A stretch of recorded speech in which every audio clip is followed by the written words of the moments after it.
और भौतिक ज्ञान भी है, वे बड़े विनम्र होते हैं।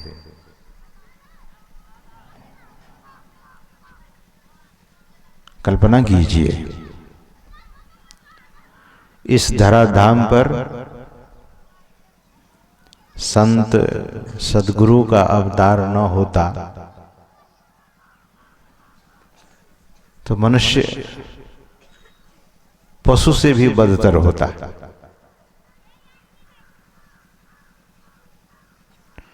पूज्यपाद महर्षि शाही स्वामी जी महाराज कहा करते थे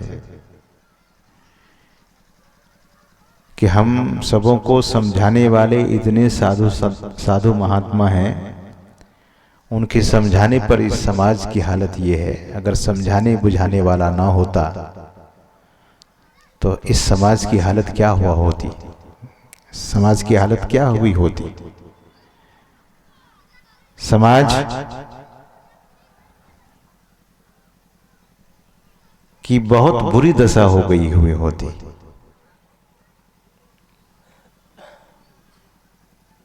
तो सज्जनों,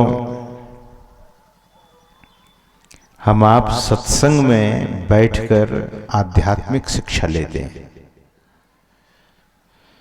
सदगुरु महाराज कहा करते थे कि सत्संग से सदप्रेरणा मिलती है ईश्वर भक्ति करने की, सदाचार की सदप्रेरणा मिलती है। लोग अनुशासित होते हैं, लोग विनम्र होते हैं। सदगुरु महाराज कहा करते थे कि इसीलिए सत्संग करना चाहिए। तो मैं नरसिंह मेहता के संबंध में, संत नरसिंह मेहता के संबंध में निवेदन कर रहा था। गुरु महाराज की वाणी में आया है, सत्संग नित और ध्यान नित रहिए करत संलग्न हो। छोटी सी पंक्ति है। व्यभिचार, चोरी, नशा, हिंसा, झूठ तजना चाहिए।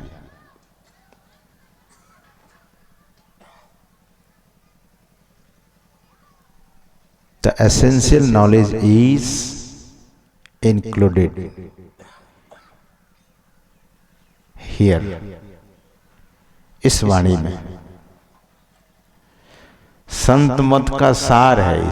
इस वाणी में सदगुरु महाराज कहते हैं सत्संग नित और ध्यान नित रहिए करत संलग्न हो। ध्यान दीजिएगा, इसमें विधि है, इस पंक्ति में विधि है और इसी पंक्ति में, नीचे की पंक्ति में निषेध है। गोस्वामी तुलसीदास जी महाराज कहते हैं कि विधि निषेध में कलिमल हरणी, कर्म कथा रवि नंदनी भरणी। सदगुरु महाराज की वाणी में विधि और निषेध दोनों है। नीचे की पंक्ति निषेध है, ऊपर की पंक्ति विधि। विधि मतलब करने योग्य कर्म, जिनको करना चाहिए, जिस कर्म को करना चाहिए। तो सदगुरु महाराज कहते हैं कि सत्संग नित और ध्यान नित। इसका अर्थ क्या करेंगे? बड़ा पांडाल लगा करके ऐसा सत्संग संभव है? बड़ा पांडाल लगा करके ऐसा सत्संग कर सकेंगे क्या? नहीं। विद्यालय हर आदमी अपने घर में खोल सकता है क्या? हॉस्पिटल हर आदमी अपने घर में खोलेगा क्या? It's impossible.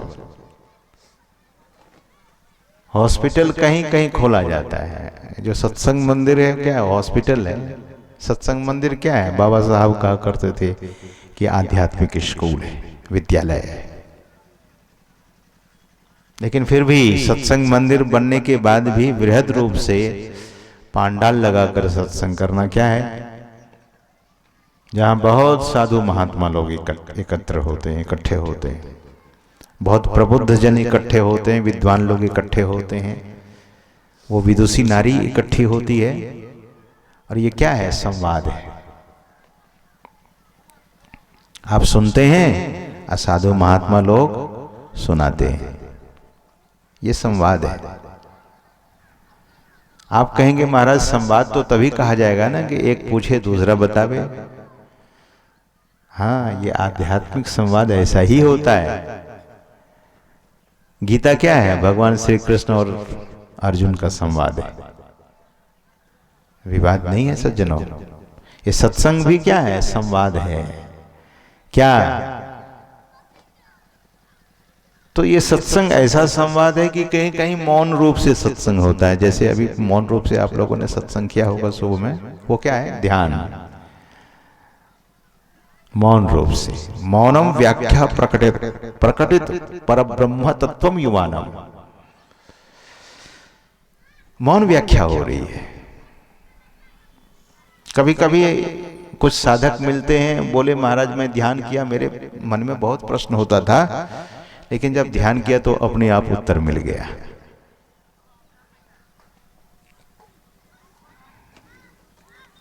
तो सज्जनों, सदगुरु महाराज कहते हैं कि सत्संग नित और ध्यान नित। इसको नित्य कीजिए, ध्यान दीजिए। महापुरुष कभी भी जबरन किसी के साथ कुछ नहीं कहते हैं करने के लिए। व्यभिचार, चोरी, नशा, हिंसा, झूठ तजना चाहिए। अब चाहिए शब्द है, बहुत मुलायम है। चाहिए, करना चाहिए, तजना चाहिए, इट्स ऑप्शनल। मतलब ऑप्शन दे दिया गया, विकल्प दे दिया गया है कि ऐसा कीजिएगा तो ऐसा फल मिलेगा, करना चाहिए। सज्जनों, सदगुरु महाराज की एक वाणी है, आप लोग सुने भी होंगे। सदगुरु महाराज कहते हैं कि जहां रहो सत्संग करो। उन्हीं की वाणी है, जहां रहो सत्संग करो।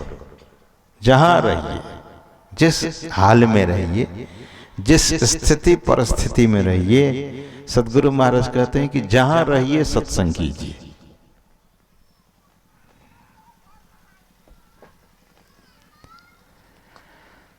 तो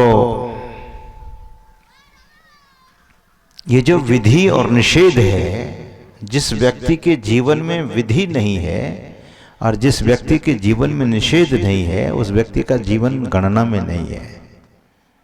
यूजलेस लाइफ, व्यर्थ का जीवन है उनका, उस व्यक्ति का। तो संत महापुरुष कहते हैं कि जीवन को अर्थहीन नहीं, अर्थपूर्ण बना दीजिए। तो सज्जनों, सदगुरु महाराज दूसरे स्थल पर कहते हैं कि नित्य प्रति सत्संग कर ले प्यारा, तेरा कार सरे सारा। नित्य सत्संग कर लीजिए, आपका कार्य सरेगा। सरेगा मतलब क्या? कार्य सरे सारा। ध्यान दीजिएगा, सारे कार्य बनेंगे। कार्य का मतलब अभी ऐसा नहीं कोई कि चोरी करे बोले सत्संगी हो जाते हैं, चोर बोले कि हम सत्संगी हो जाते हैं, मेरे चोरी का काम बनता रहेगा, ऐसा नहीं है। यहां सदकर्म से, कुकर्म से नहीं है।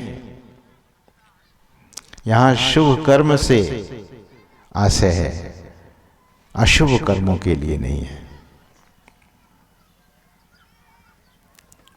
तो नरसिंह मेहता जी की पुत्री का विवाह हो रहा था। तो हम आप जानते हैं, घर में जब कोई यज्ञ होता है, घर में किसी प्रकार का अनुष्ठान होता है, विवाह भी संस्कार है।